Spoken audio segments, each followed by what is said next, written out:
मक्का हे पीक जमिनीमधून कस ओढून घेणारं पीक आपल्याला म्हणायला काही हरकत नाही। मित्रांनो नमस्कार, आज आपण या व्हिडिओमधून जे शेतकरी मक्का लागवड करणार असेल तर त्या शेतकऱ्यांनी मक्याच्या कोणत्या जाती निवडाव्या जेणेकरून आपल्याला एकरी 50 ते 60 क्विंटल पर्यंत हे उत्पादन निघेल। तर त्यासाठी आपण या व्हिडिओमधून काही कंपनीच्या जाती पाहणार आहोत, ज्या जाती खूप चांगल्या उत्पादन देणाऱ्या शेतकऱ्यांसाठी हा दिसून आलेल्या आहेत।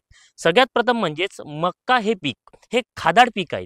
आता खादाड पीक असल्यामुळे आपल्याला त्याला खताचं व्यवस्थापन सुद्धा खूप चांगल्या पद्धतीने करणे अत्यंत महत्त्वाचं असतं, कारण एकरी 50 टन आपण जरी पकडतो म्हटलं तरी आपल्या जमिनीमधून तितका कस ओढून घेणारं हे पीक आहे। त्याचप्रमाणे त्याचा जो शेवटी उरलेला कडबा म्हणता येईल किंवा उरलेला जो दांडा आहे, तर याच्यामध्ये सुद्धा जमिनीमधून ओढलेला कस हा असतो। म्हणजेच एकंदरीत मक्का हे पीक जमिनीमधून कस ओढून घेणारं पीक आपल्याला म्हणायला काही हरकत नाही।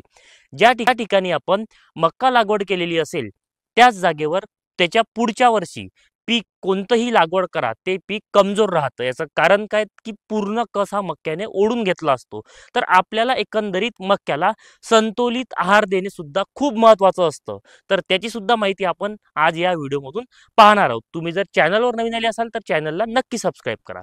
तर सध्याच्या परिस्थितीमध्ये बघा, भरपूर शेतकरी मक्याची लागवड करणार, परंतु जाती कोणत्या निवडाव्या, कोणत्या जाती किती दिवसाच्या असतं त्याची सुद्धा माहिती आपण या व्हिडिओमधून पाहणार आहोत। शेतकरी मित्रांनो, मी तुम्हाला काही कंपन्यांच्या जाती सांगणार आहेत, ज्या जाती लागवड करून तुम्ही खूप चांगल्या प्रमाणामध्ये सुद्धा मक्यापासून उत्पादन हे काढू शकता।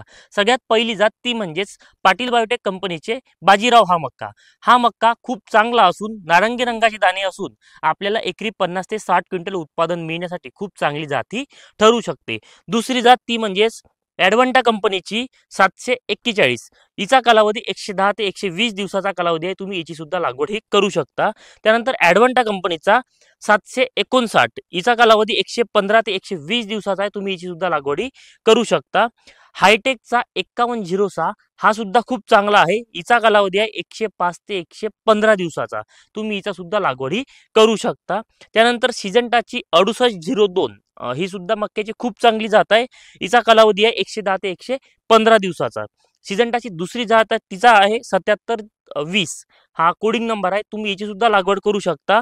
110 ते 120 दिवसाचा कालावधी असलेलं हे एक मक्याची खूप चांगली जात आहे। त्यानंतर मैकोचा 4065, 150 ते 160 दिवसाची जात आहेत। तुम्ही याची सुद्धा लागवड ही करू शकता। मैकोचा 3845, हिचा कालावधी आहे 150 ते 165 दिवसाचा। तुम्ही याची सुद्धा लागवड करू शकता। पायनर सीडचा आहे 3524, हिचा कालावधी 115 ते 120 दिवसाचा आहे। तुम्ही या कंपनी सुद्धा लागवड करू शकता। सिजंटाचा 6668 आहे, हिचा कालावधी 110 ते 120 दिवसाचा आहे। तुम्ही हिची सुद्धा लागवड करू शकता। राशीचा 3499 आहे, 110 ते 120 दिवसाचा।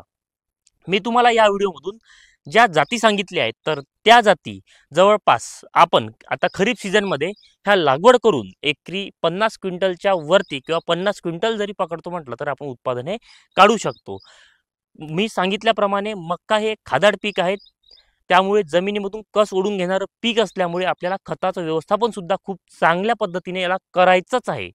तर आपल्याला जर मक्का लागवड करायचा असेल तर तुम्ही गहू जिथे घेतला असेल, जिथे ज्वारीचं पीक घेतलं असेल तर अशा ठिकाणी शक्यतो जी मक्याची लागवड ही करू नका। त्याचप्रमाणे चुनखडी जमीन असेल, हलकी जमीन असेल, या जमिनीमध्ये तुम्ही मक्याची लागवड शक्यतो करू नका।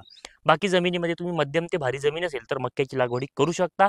लागवडीचं अंतर 2 फूट बाय 9 इंच तुम्ही ठेवून मक्याची लागवड ही करू शकता। एका एकरामध्ये 25 ते 27 हजार रोप